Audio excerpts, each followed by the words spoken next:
Usando o bom senso. Se a escolha dos alimentos criados por Deus já é atualmente um desafio para preservar a saúde, o que dizer do alto consumo de alimentos artificiais? Nossa cultura moderna de alimentos industrializados, processados, sobrecarregados de trigo e açúcar, repletos de conservantes, saborizantes, aromatizantes, corantes e tantos outros produtos químicos, está nos levando pela contramão do bom funcionamento do corpo. Devemos, portanto, apelar ao bom senso, mesmo não dispondo hoje de uma lista bíblica de alimentos proibidos. Por que razão nós, os evangélicos, de forma geral, somos tão contrários ao fumo? Não há nenhum versículo na Bíblia contendo a proibição não fumarás. Não significa, entretanto, que não tenhamos um entendimento bíblico sobre o assunto. O que precisamos nesse caso é observar as declarações bíblicas relacionadas ao tema.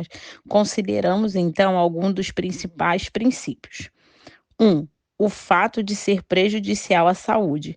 A Biblioteca Virtual em Saúde do Ministério da Saúde alerta que tabagismo obriga os fumantes a inalarem mais de 4.720 substâncias tóxicas, como monóxido de carbono, amonia, cetonas e assim por diante, além de 43 substâncias cancerígenas, sendo as principais arsênio, níquel, cádmio, chumbos e resíduos de agrotóxicos e substâncias radioativas. Além disso, há mais de 50 doenças relacionadas ao consumo de cigarro. Estatísticas revelam que os fumantes, comparados aos não fumantes, apresentam um risco 10 vezes maior de adoecer de câncer de pulmão, 5 vezes maior de sofrer infarto e 5 vezes maior de sofrer de bronquite crônica e efizema pulmonar, e 2 vezes maior de sofrer derrame cerebral. Logo, o fumo acarreta dano ao corpo, o templo do Espírito Santo. E Paulo indagou aos Coríntios: será que você não sabe que o corpo de você é santuário do Espírito Santo que está em vocês e que vocês receberam de Deus e que você não pertence a vocês mesmos? E também pontuou: vocês não sabem que são santuário de Deus e que o Espírito de Deus habita em vocês? Se alguém destruir o santuário de Deus, Deus o destruirá, porque o santuário de Deus, que são vocês, é sagrado. Se nosso corpo é o santuário do Espírito de Deus e não pode ser destruído, por que decidiríamos acreditar que está tudo bem fumar e que isso não seria uma deliberada quebra de princípios divinos? 2. A questão da dependência. O mesmo artigo do Ministério da Saúde aponta que o hábito de fumar é reconhecido como uma doença epidêmica que causa dependência física, psicológica e comportamental semelhante ao que ocorre com o uso de outras drogas, como álcool, cocaína e heroína. A dependência ocorre pela presença da nicotina nos produtos à base de tabaco. O que as escrituras dizem sobre isso? Todas as coisas me são lícitas, mas nem todas convêm. Todas as coisas me são lícitas, mas eu não me deixarei dominar por nenhuma delas. Logo, nada que se constitui vício, ou seja, que nos domina, deve ser aceitável, ainda que se alegue ser algo lícito, não proibido. 3. O dano a terceiros.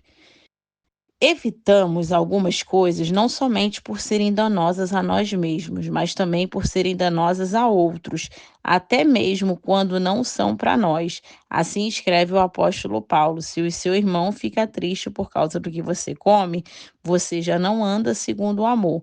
Não faça parecer por causa daquilo que você come, aquele que em Cristo morreu.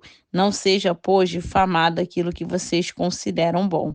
E também sustenta como complemento lógico do raciocínio empregado nos versículos citados o seguinte: assim, pois, sigamos as coisas que contribuem para a paz e também as que são para a edificação mútua. Não destrua a obra de Deus por causa da comida. Todas as coisas, na verdade, são puras, mas não é bom quando alguém come algo que causa escândalo.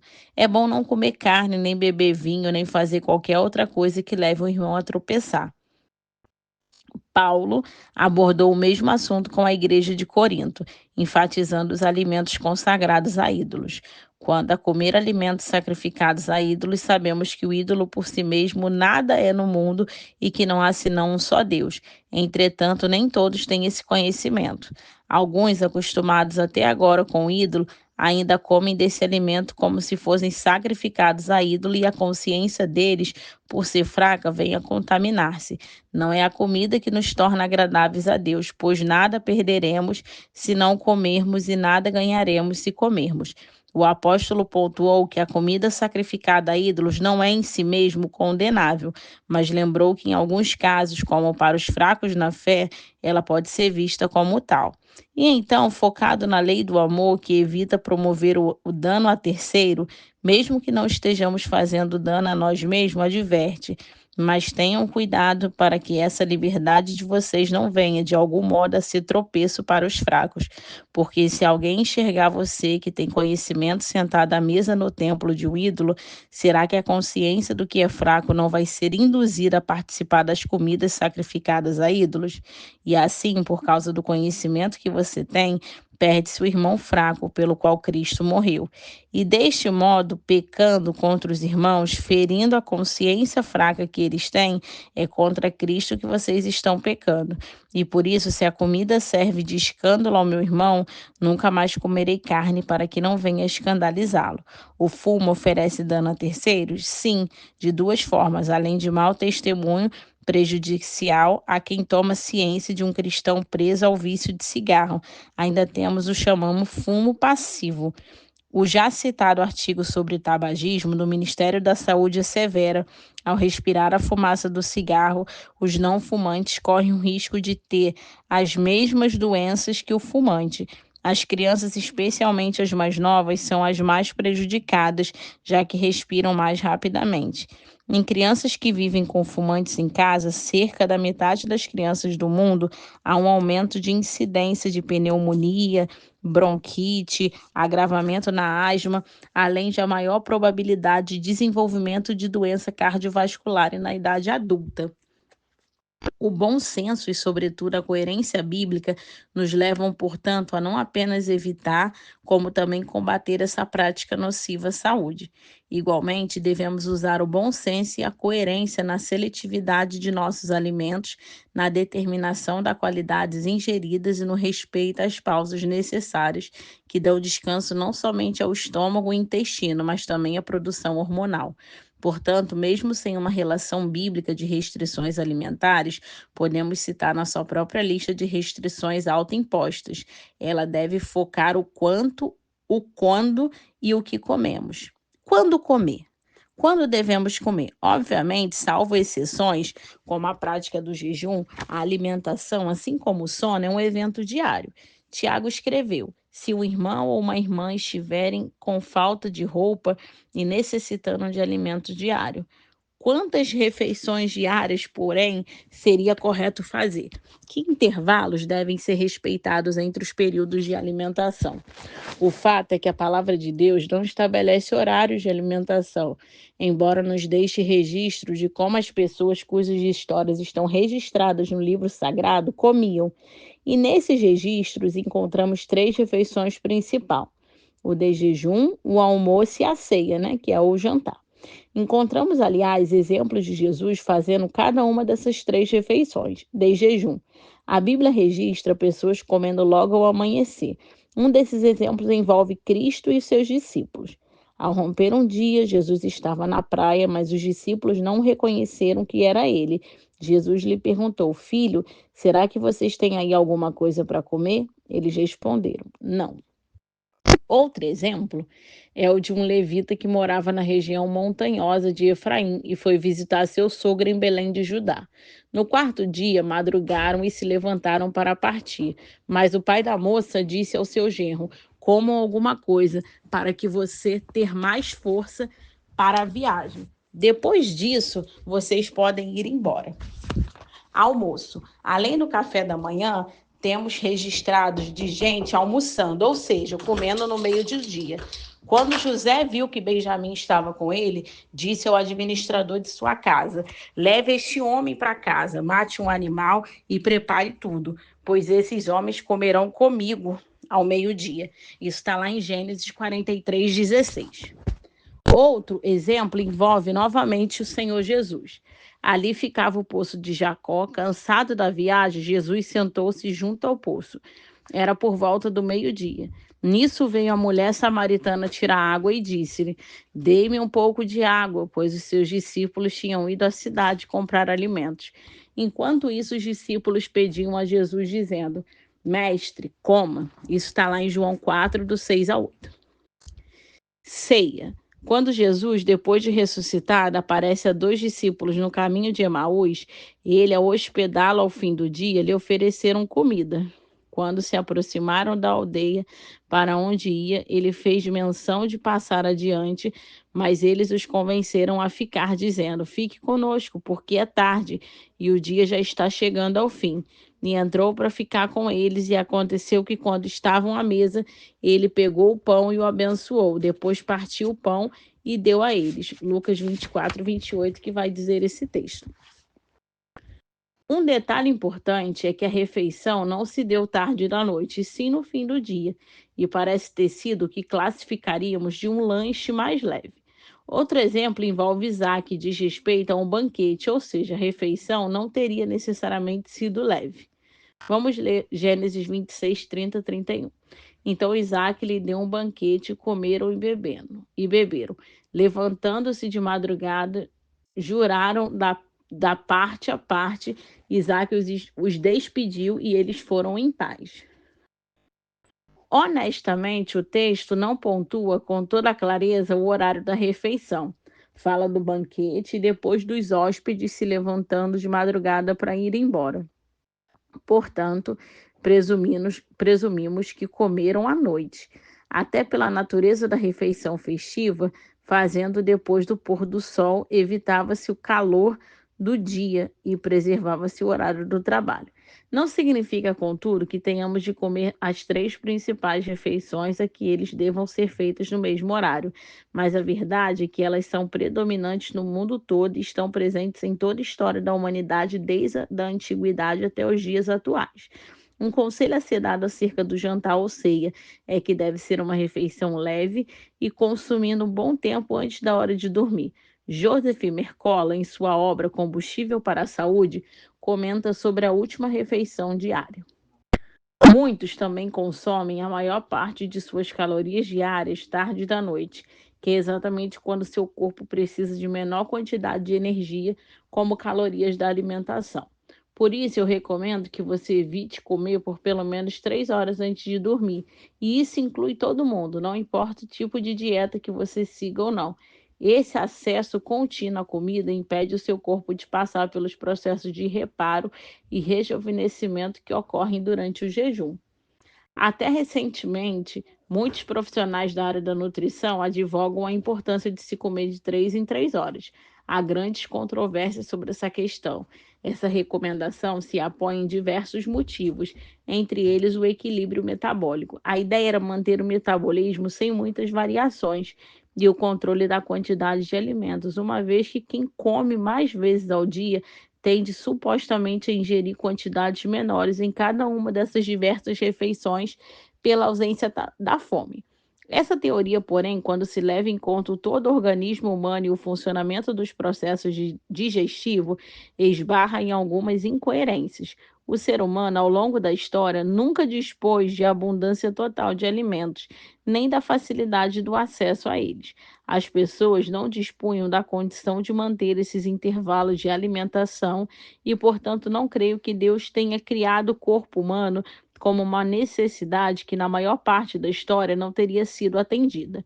Além disso, intervalos menores na alimentação podem até manter certo equilíbrio metabólico, mas certamente geram desequilíbrio hormonal.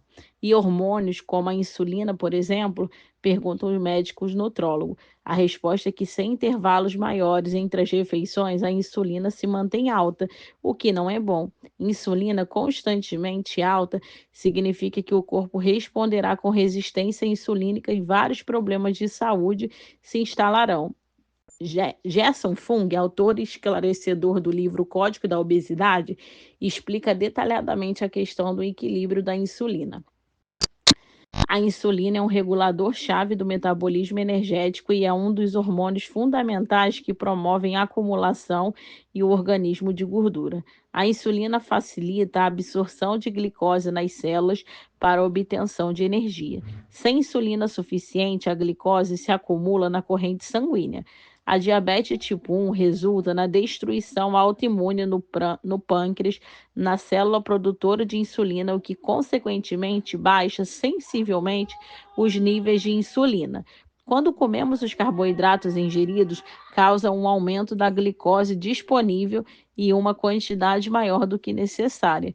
A insulina ajuda a levar essa glicose abundante pela corrente sanguínea para ser armazenada e reservada para uso posterior. Nós armazenamos essa glicose, transformamos no fígado em glicogênio, um processo conhecido como glicogênese. Gênese quer dizer criação de, portanto, esse termo significa criação de glicogênio. A molécula de glicose são concatenadas na cadeias longas para formar o glicogênio. A insulina é o principal estímulo da glicogênese. Podemos converter a glicose em glicogênio e esse de volta à glicose com muita facilidade. Mas o fígado tem um espaço de armazenamento limitado para glicogênio. Uma vez preenchido esse espaço, os carboidratos em excessos serão transformados em gordura, um processo chamado neolipogênese, ou seja, criar gordura de novo. Horas após uma refeição, os níveis de açúcar no sangue e insulina começam a cair. Há menos glicose disponível para ser usada pelos músculos, pelo cérebro e por outros órgãos. O fígado começa a decompor o glicogênio em glicose para liberá-la na circulação geral, com o objetivo de gerar energia.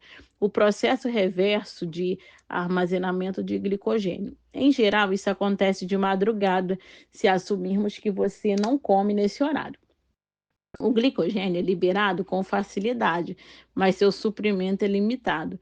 Durante um curto período de jejum, jejum significa que você não come nada.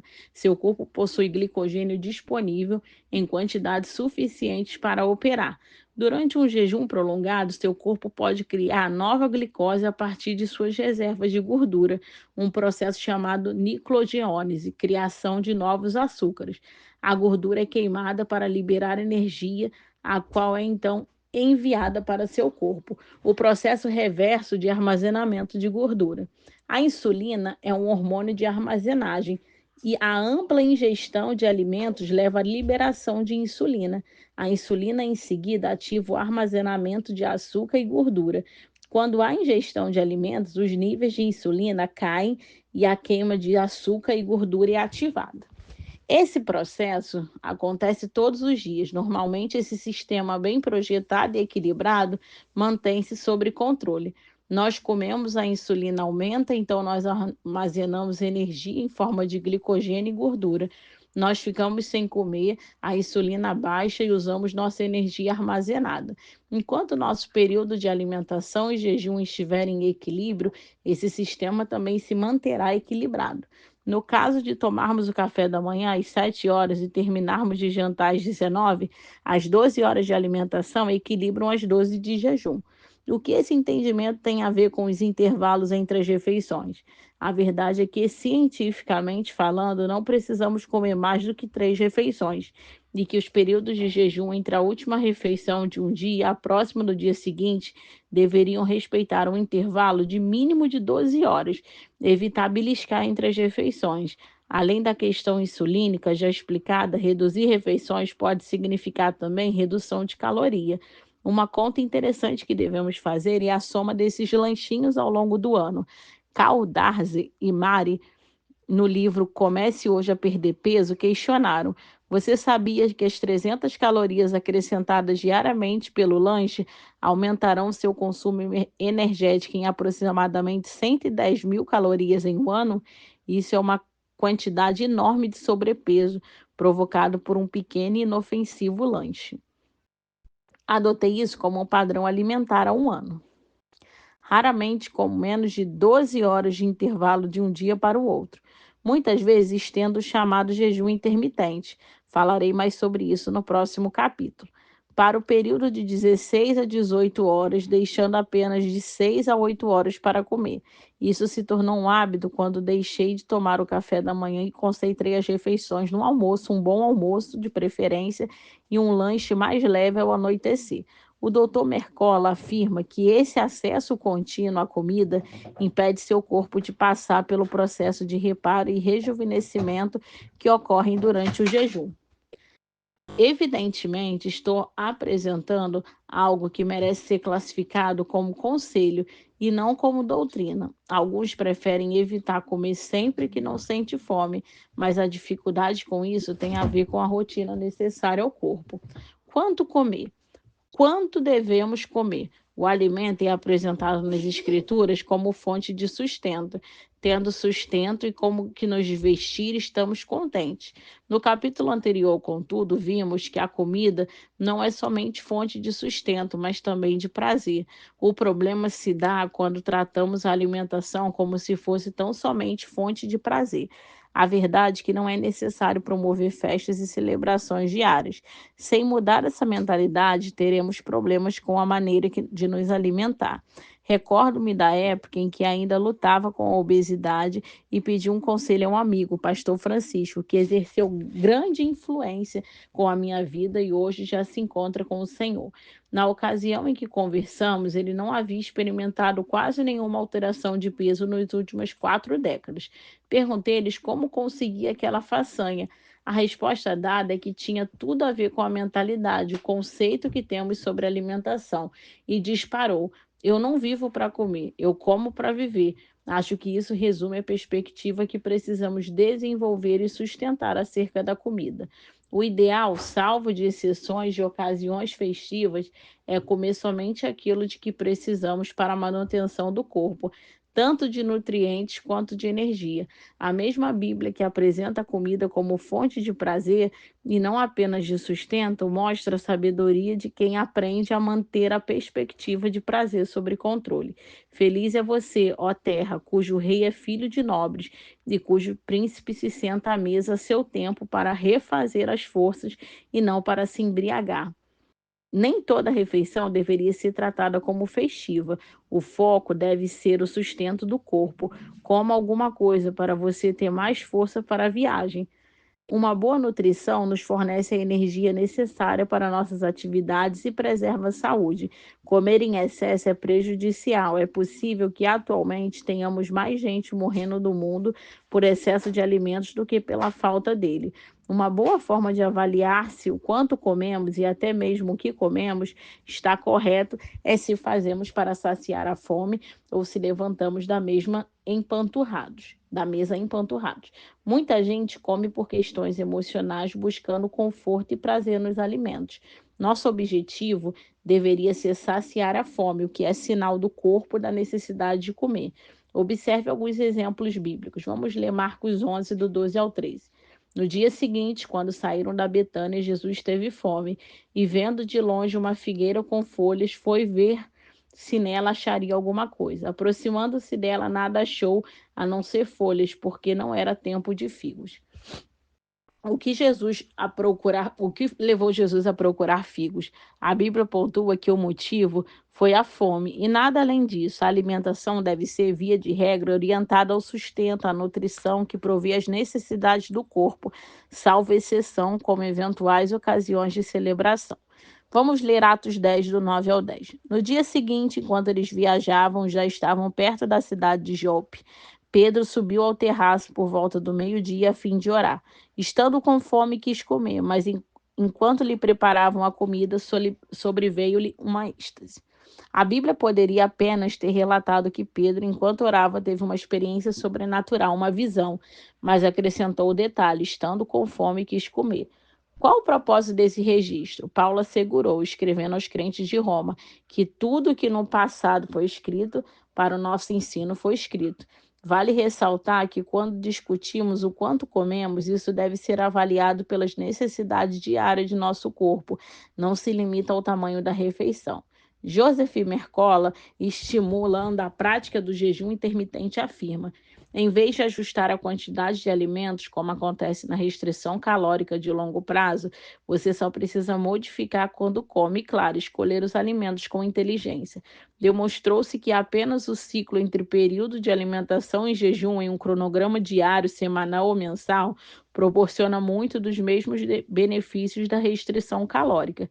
Escolher quando comer e quando jejuar dessa forma é conhecido como jejum intermitente.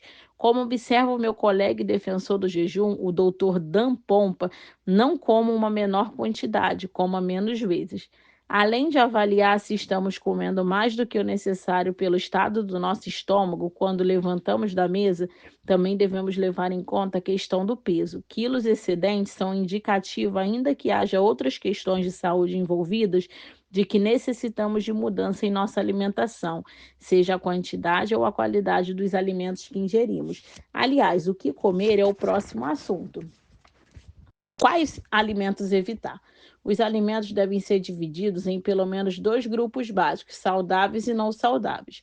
Os não saudáveis são aqueles compostos pelos grupos do que apresentam naturalmente propriedades que não produzirão boa resposta em nosso organismo, que tenham muitas toxinas ou mesmo os industrializados e processados, que obviamente também estão poluídos pela química de conservantes, corantes, saborizantes e aromatizantes. Há um episódio narrado nas Escrituras que me faz refletir sobre a qualidade dos alimentos que temos escolhido ingerir. Eliseu voltou para Gigal. Havia fome naquela terra. Quando os discípulos dos profetas estavam sentados diante dele, Eliseu disse ao seu servo: põe a panela grande no fogo e faça um cozido para os discípulos dos profetas. Então um deles saiu para o campo a fim de apanhar ervas. Ele achou uma trepadeira silvestre, colhendo os frutos, encheu a sua capa com elas. Voltou para casa, cortou os frutos em pedaços e pôs na panela, mesmo sem saber o que eram. Depois deram de comer aos homens. Enquanto comiam o cozido, gritaram: morte na panela! O homem, ó homem de Deus! E não puderam comer. Mas Eliseu disse: tragam farinha. Ele a colocou na panela e disse: sirvam as pessoas para que comam. E já não havia mal nenhum na panela. O que era essa morte na panela? O fruto colhido para fazer aquele cozido era certamente tóxico. Não penso que o livro sagrado registre o grito morte na panela apenas como força de expressão. Auren especula. Quais foram as evidências de que a comida estava envenenada? Talvez o primeiro indício tenha sido o gosto amargo na panela, e é possível que os homens tenham sentido dor no estômago e náuseas. A palavra utilizada no original hebraico, traduzida nesse texto por frutos, é pacã, que significa cabaças. Muitas versões bíblicas traduziram por colossíntidas. F.F. Bruce comenta: pensam os estudiosos que essas trepadeiras tenham sido os cítrus, uma fruta amarelada com poderes laxantes. O grito morte na panela pode não ter sido nada mais do que um despreocupado. Então, eles estão nos envenenando. Matthew Henry aponta: alguns pensam que fosse conquitina, uma erva extremamente cartática e não atenuada perigosa. Russell Chaplin apresenta um comentário semelhante. Talvez a planta ofensora fosse a colossíntida, que facilmente poderia ser confundida com uma cabaceira. Era uma fruta parecida com a laranja, tratava-se de um poderoso cartático que em grandes quantidades tornava-se bastante venenoso. Por que um alimento tóxico não saudável prejudicial foi parar na panela? O texto bíblico simboliza que o erro não foi intencional, antes provinha da ignorância de quem preparou a comida. Isso me parece um perfeito paralelo da nossa condição atual. Atualmente também temos morte em nossas panelas. Muito daquilo que comemos tem levado o corpo a uma série de disfunções, debilidades, doenças e até mesmo mortes prematuras. O alimento operado por Eliseu está mais para a exceção do que para a regra. Não há registros de que tenham voltado a ingerir a colossíntida só porque uma intervenção divina se manifestou na primeira vez que comeram um fruto tóxico. E não há nenhum versículo bíblico que proibia alimentar-se de colossíntida. O bom senso, no entanto, como já observado, deve nos guiarmos à restrição autoimposta quanto aos alimentos que não são saudáveis. Por isso, aconselho seguramente que se evite o máximo possível o consumo de alimentos industrializados e processados. Além disso, devemos ser cautelosos com o consumo de alimentos com derivados de leite, por exemplo. Não apenas por causa da lactose, mas também por ser um alimento altamente inflamatório. O glúten também tem deixado um rastro de problemas de saúde maior do que nós podemos mensurar. A seletividade alimentar não visa apenas uma boa nutrição.